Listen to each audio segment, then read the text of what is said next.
Hello, this is Victor, and in this video we are going to make a look to the Harrowdeep The Exile deck. Okay, so this is the last Warband season,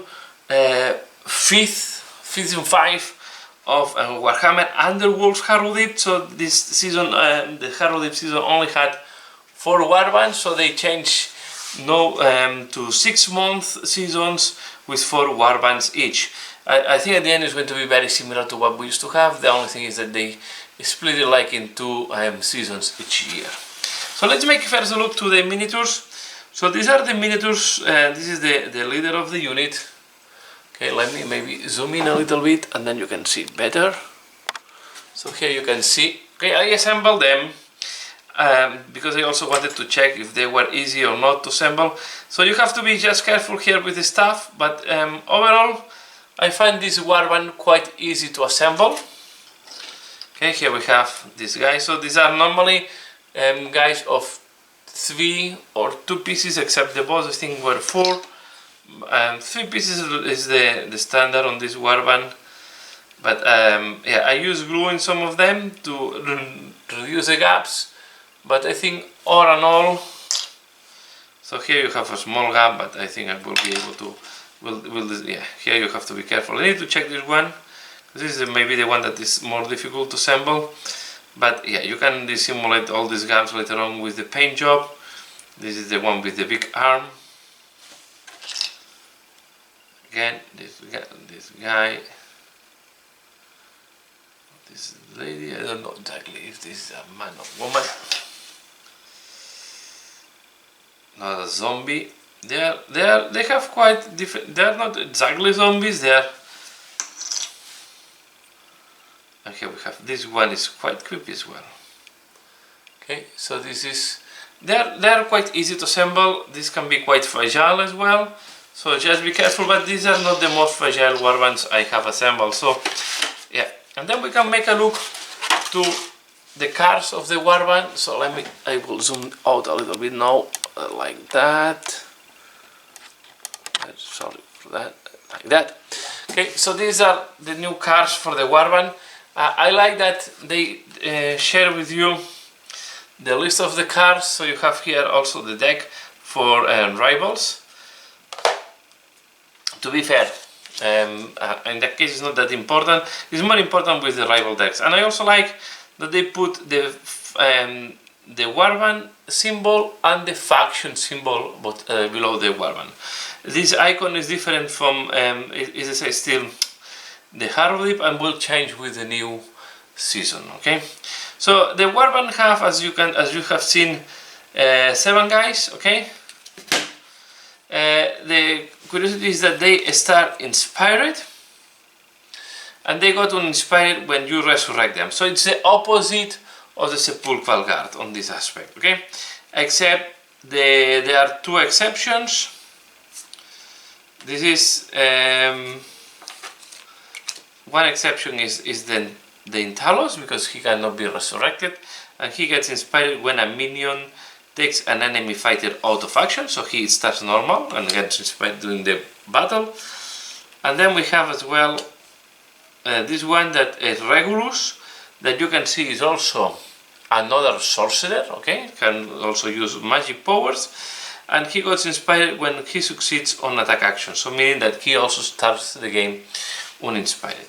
And then we have 2 type, we have conductive minions. Okay, we have a conductive that is just the leader. Then we have another conductive minion, and then we have this one that has not any type of role. And then we have a minion, one that is a minion alone. So you have to be careful because not all of them are conductive. How you differentiate if they are conductive or not? If they have this type of cables at the back, they are conductive. If they are just like a regular zombie, they are not conductive. Okay, so this is important because the rules. Not and this Warband, if we look at the objective, it plays very aggressively, and it's scoring by killing or by doing attacks or by really moving against the opponent. So score immediately, for example, after an activation step in which 2 or more friendly fighters each made one or more attack actions. Okay, you need to attack. Score immediately after a friendly minion attack action that took a target out of action. Another combat. Score immediately after a friendly fighter's action deals 3 damage. Another one for combat. Score this immediately after a friendly Regulus is giving a raise token, so this you have to resurrect one. Score this, but you need to go as well, you need to be killed and then come back. Score this end of the phase if each surviving friendly conductive fighter is adjacent to one or more other friendly. So, and then it's also asking you to go in groups. So it's like the conductive, they like to go in big groups. Score this on the phase if each surviving friendly fighter has one or more charge token. You can see and or move, so it have to be each that have done an attack.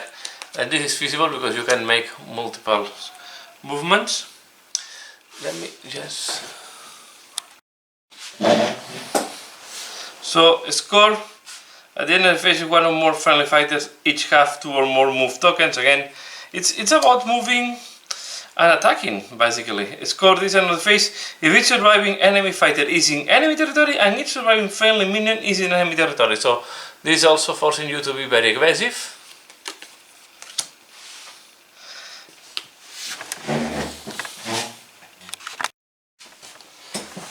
So we have this dual as well. Score this end of the phase if each surviving friendly conductive fighter is adjacent to one or more other conductive. So again, you want to go in a block, okay? Conductive fighters, and one or more of these fighters is objective token. So yeah, this is a little bit of control. So it's quite aggressive, but you also have some control. Score this on the phase if the warband casts 3 or more spells. This is quite difficult in rivals because you have 4 spells in your deck, but this guy have a spell attack action, okay? So this one have a spell attack action, so you can use that. End of the phase, your warband casts 3 or more spells, as I said, okay? Score end of the phase, your friendly Markov casts 1 or more spells in the preceding phase, and I guess Markov, because this is Blanche, Regulus. Markov is not your main character, so meaning that is not your Negomancer who have to cast, if the other guy, right? That you only have one dice to cast. So this is why it's called Strict Tutor. And score at the end of the phase if one or more surviving friendly conductive minions are uninspired, means that you have to die and be back. That it's feasible because this guy can bring minions back from the conductive minions, or conductive minions back from the graveyard, okay, from the killed, okay. Then we have different objectives, gambits or plots for spells for this warband. As I said, there are 4 spells, 1, 2, 3, and these 4. They are combinations of resurrecting and making you stronger in combat mainly. So and to improve the movement, right? Because the movement of this warband is not the best in the world. So we're talking about movement 3 when they are inspired, and movement 2 when they are uninspired for most of them, except the human that always have movement 3, or and also the two magicians have movement 3 all the time, but the other ones needs to be inspired. So they start with movement 3 and then they go to movement 2 if you bring them back. So this is a good card to improve the movement a little bit.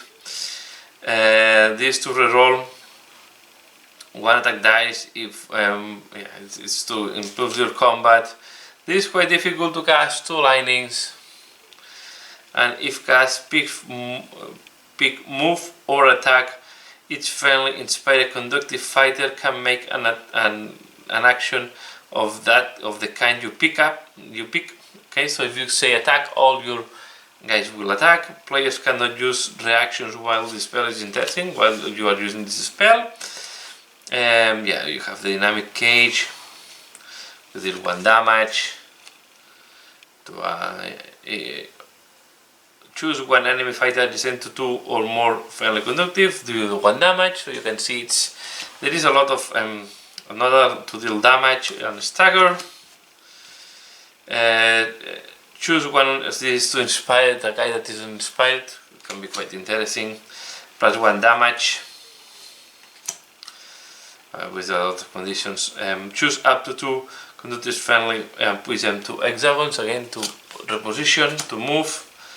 Play this during enemy player's attack action. After the attack roll, push a friendly Regulus up to 3 hexagons. This can be interesting. Choose up to 2 friendly conductive minions that are out of action. Place each chosen fighter in X adjacent to your leader. Give each of 1 raise token. So this is quite interesting to raise 2 of your minions. Plus 1 boon, plus 1 dice to range attack action. So this is for Markov, very good. Okay, this is also conductive. This is to any conductive during enemy fighters is minus 1 damage to your fighters. This is a weapon that staggers. Meaning you can roll 1 dice and the opponent cannot be on guard. Plus 1 damage again. When a fairly conductive minion within 2 X's is dealt, damage reduced damage by 1. So this is the reduced damage. What was the other one? Then I was confused. Sorry for that. Quacking during this is a reaction, sorry. During enemy range 1 or 2 attack action to target this fighter. After deal the damage step, deal 1 damage to the attacker, this to deal 1 damage to the attacker, and then you make this card. Okay. So you can see it's quite oriented to the combat. We are going to see more on the same way, right? This is, for example, a spell reaction. Use this after enemy fighter's activation if that fighter is within 3 axes. If cast stagger that fighter, so you use a reaction when an enemy moves within your range, and illusion that is plus 1 move, plus 1 defense. Okay, so you can see there is plus 1 wounds. So there is a good variety of cards in this deck, and I think overall it's quite a balanced deck. I like it quite a lot, and maybe I will be exploring it on the future. Of course, the review is not complete. I will not look all the universal cards, but just to let you know that there are 20 cards, 60 cards as well here. If I'm not wrong, should be, let me just double check. No, these are 32 unique cards to use, create your own decks. Okay, so there are 32 cards here, and if I'm not sure, should be 20 of, so 10, 10 and 12, right? So we will have 1, 2, 3, 4, 5, 6, 7, 8, 9, 10. I miscount, I think. Wait, no, there are 11 plots.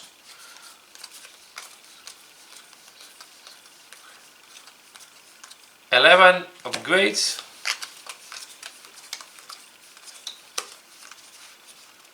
And 10 objectives, okay? I will not go through them. There are some that might be interesting.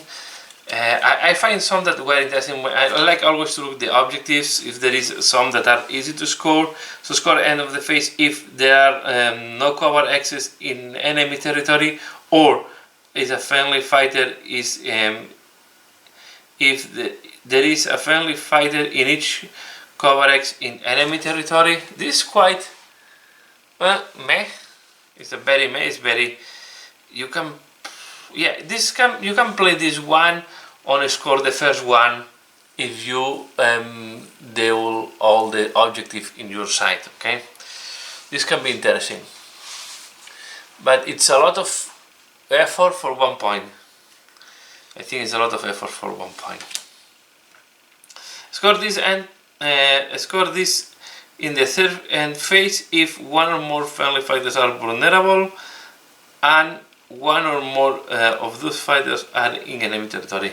This, to be fair, very situational for 2 points on the third round, so I will not take it.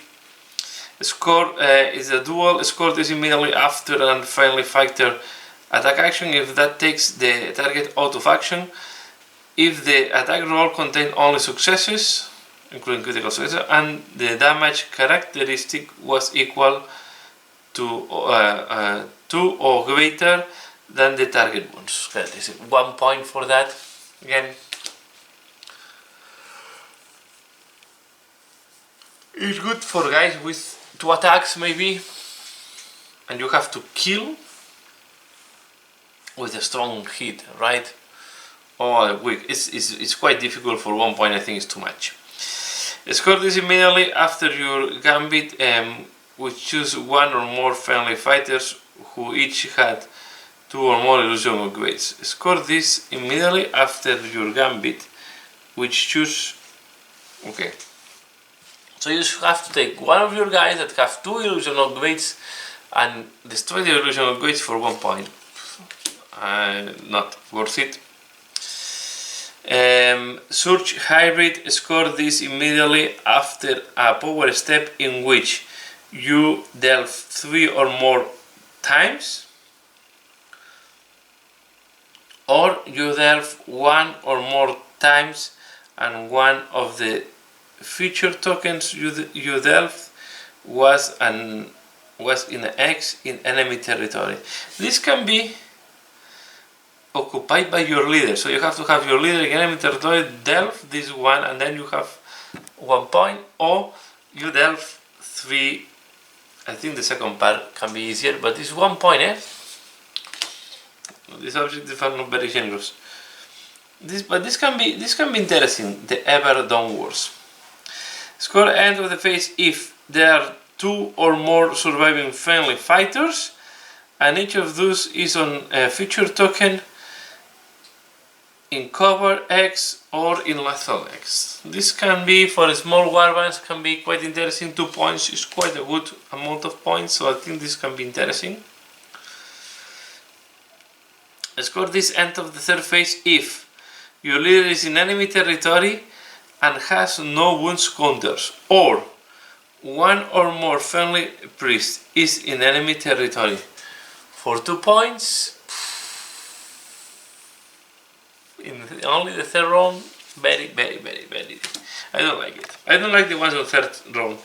Score this end of the phase is 3. It's 3. If there are no 1 or more upgrade cards in 1 or more opponent discard piles. This can be very easily in the wrong one.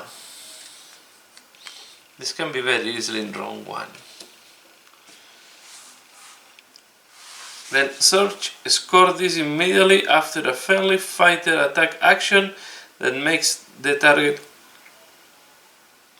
that takes the target out of action if the target and if the attacker and the target had no upgrades during the declared attack action step. This is also as well very interesting for the third round if you manage to kill someone, because you have to score this immediately after a fighter attack action that takes, you have to take the enemy out of action. And yeah, and this is the last one. Score this end of the phase if 1 or more friendly companions are within 3 X's or 3 or more X's than away from each other fighter named in the, or there is 1 or more surviving friendly Slaanesh fighter and the friendly Slaanesh leader is out of action.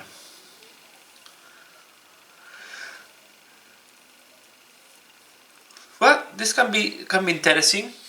It's, I think, more for the first part than for the second, because the first part is very situational. So, and this was, yeah, I forgot to say, these ones are dedicated. Okay, this is a chaos one, This is the death one. I think the death is quite good. This is the beast one. The score is immediately after. It's quite, I don't like it. And then we have the order one. That is the one in third phase that I don't think it's worth it either. Right. And we have then more cards. I will not go through all of them, but you can see we have some upgrades here. And then we will have as well some plots with some spell plots. Okay, and that's all. So this is the content of this box. This is all what I wanted to share. This is the Exile Dead from Harrowdeep. So I hope you have enjoyed this small review on the warband, my opinion. I think it's a quite interesting warband. It's a modernization for me. It's more aggressive. It's not the Sepulchral Guard, because the Sepulchral Guard I always see that was playing more to control, and these days to play to control is very difficult with the delving. So until we don't change the rule of delve counters, I think it's more the Agbo decks and as well the combat decks that will do better, right? The only problem on the combat decks that you are very depending on the rolls, and if you have a bad day, they can be quite difficult to score. So that's all for now. So I hope you have enjoyed this one. Please give a like if you have liked this video, and as usual, thanks a lot for watching, and see you again later. Bye.